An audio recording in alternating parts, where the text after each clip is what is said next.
Assalamualaikum warahmatullahi wabarakatuh, Gus Soim dan seluruh pemirsa. Selamat sore, semoga semuanya sehat, bahagia, tentunya ibadah puasanya lancar. Sahabat, Bapak, Ibu, Gen Z dan seluruh pemirsa, pada hari ini episode yang sangat luar biasa bagi kami karena yang dibahas ini sesuatu yang sangat teramat berharga, ma'rifatullah.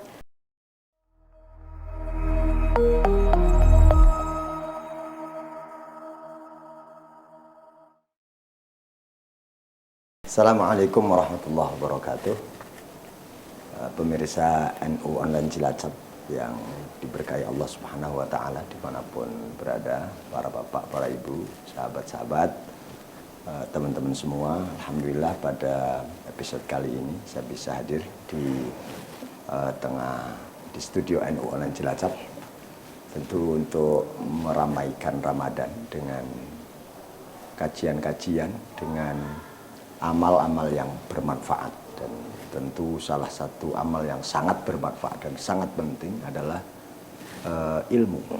Memang ilmu itu pokok sebagai pijakan kita dalam melaksanakan seluruh aktivitas hidup agar menjadi bukan hanya produktif, tapi produktif dan kemudian memiliki nilai manfaat yang melampaui batas waktu. Pada kesempatan kali ini,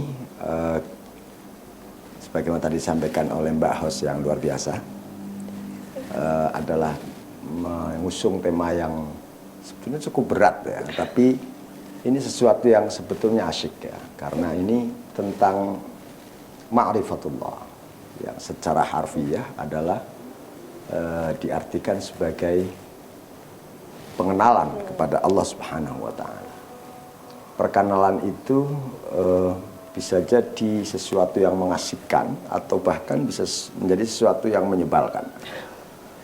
Tergantung siapa yang kita kenal. Nah, yang kita kenal, yang berusaha kita kenali pada kali ini adalah sesuatu yang maha asyik. Adalah Allah Subhanahu wa Ta'ala. Betapa tidak maha asyik,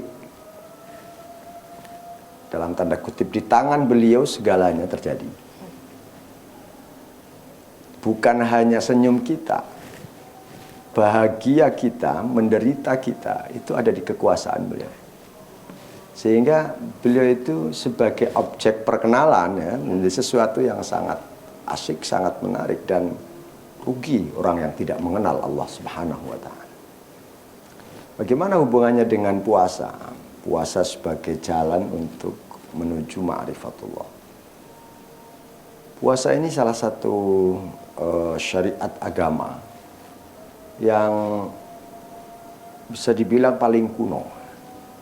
Artinya paling kuno, puasa ini ada sejak jauh sebelum umat Islam. Bahkan tidak ada satu umat pun sejak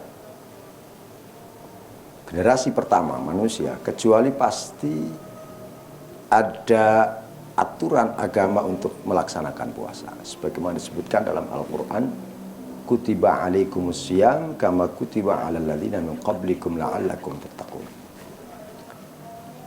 Artinya bahwa puasa itu memang memiliki tempat yang sangat jelas dalam agama dan melintasi seluruh generasi. Artinya bahwa puasa itu memiliki nilai yang sangat penting dalam beragama. Beragama yang pokok itu sebenarnya mengenal Allah itu.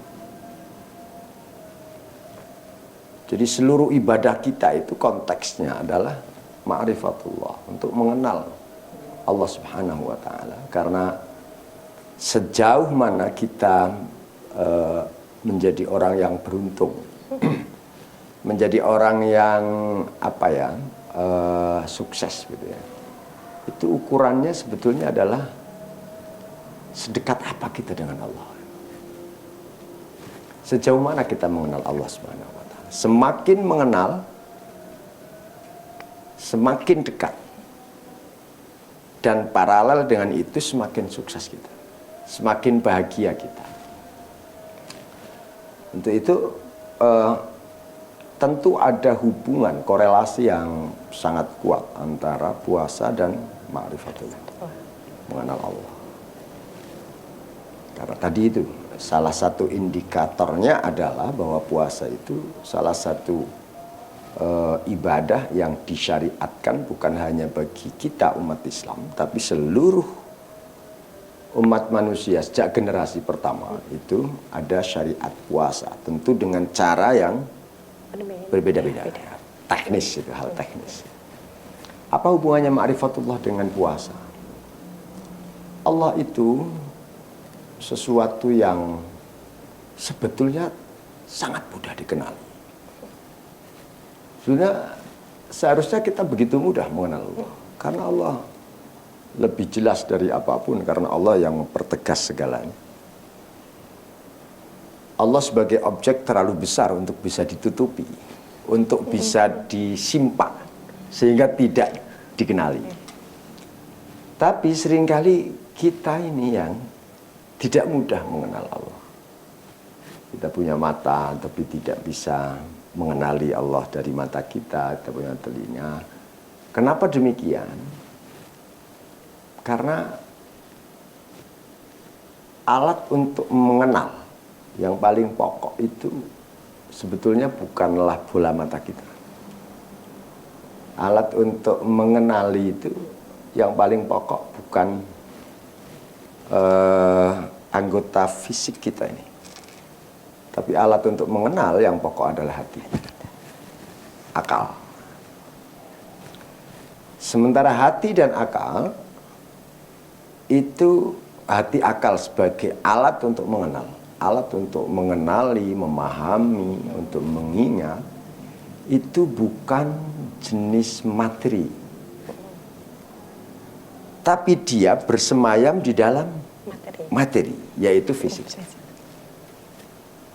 Ketika fisik kita ini, ketika keinginan kita terlalu banyak memberi porsi materi, memberi porsi fisik, maka otomatis porsi akal, hati itu tergerus dan bisa menjadi sangat sempit, sehingga dia akan kesulitan untuk bisa berfungsi secara normal. Makan, minum, kemudian berhubungan seksual, kemudian pakai baju yang bagus, hidup di istana yang megah, naik kendaraan yang mewah, itu semua kan urusan fisik. Ketika itu porsinya kita buka lebar-lebar sampai tidak mengurusi, tidak memenuhi kebutuhan atau porsi akal dan hati, maka otomatis fungsi akal hati ini menjadi sangat menyempit. Dan oleh karena itu menjadi tidak mudah mengenali apa yang seharusnya bisa dikenali, melihat apa yang seharusnya bisa dilihat. Mengenal Allah tentu butuh hati, butuh akal yang fungsinya setidaknya maksimal itu 50% itu sudah sangat bisa untuk mengenal Allah Subhanahu wa ta'ala. Karena Allah itu bukan materi seperti kita. Laisa kamitslihi syai'un. Tidak ada sesuatu pun yang menyamai Allah. Nah, puasa adalah media di mana kita mengurangi porsi materi. Sehingga ketika program ini berjalan dengan baik, porsi materi berkurang, maka ini untuk memenuhi porsinya hati. Maka hati semakin sehat karena asupannya tercukupi. Ada balance, ada keseimbangan. Nah, ketika ada keseimbangan seperti inilah kemudian mengenal Allah itu menjadi lebih mudah. Maka kan baginda Rasul Sallallahu Alaihi Wasallam juga dalam beberapa kesempatan itu menyampaikan bahwanya la tumitul qalba bil akli bi kasratil akli. Janganlah engkau mematikan hatimu dengan terlalu banyak makan. Bahwa lapar itu merupakan salah satu dari ciri para nabi. Karena emang lapar itu berarti kita menyedikitkan porsi fisik, memberi porsi lebih kepada hati dan akal untuk dia berkembang, berfungsi dengan baik. Dan kemudian nanti akan ada hati itu menjadi istilahnya riqah dalam bahasa Arab. Riqah itu tipis. Tipis itu sebagai kata kiasan peka. Orang yang hatinya tipis itu peka, mudah merasakan penderitaan orang lain, kemudian mudah menerima nasihat, barangkali juga mudah merasa tahu posisi diri, siapa saya harus bagaimana, sehingga sebetulnya akan selalu asyik kita ketika berbicara tentang hati. Dan hati dan fisik ini dua entitas yang berbeda, asupannya juga berbeda. Ketika kita dalam memberlakukan, mensikapinya ini kok tidak ada balance, maka akan ada sesuatu yang salah dan terjadi malfungsi. Ketika terjadi malfungsi, ya pasti kemudian yang terjadi menjadi fungsinya menjadi rusak dan menjadi tidak bisa maksimal. Dengan berpuasa ini pintu untuk ma'rifatullah itu begitu luas, ya, semakin kuat. Maka dalam ayat yang memerintahkan kita berpuasa itu kan di akhir ayat tadi semuanya. Semisal ayat tadi, kutiba alaikumus syamu kama kutiba alal ladzina min qablikum la'allakum tattaqun. Diakhiri dengan la'allakum tattaqun. Di sini bisa diartikan semoga kalian bertakwa, agar senantiasa kalian bertakwa kepada Allah. Sehingga ada hubungan kolerasi yang sangat jelas antara puasa dan takwa. Takwa itu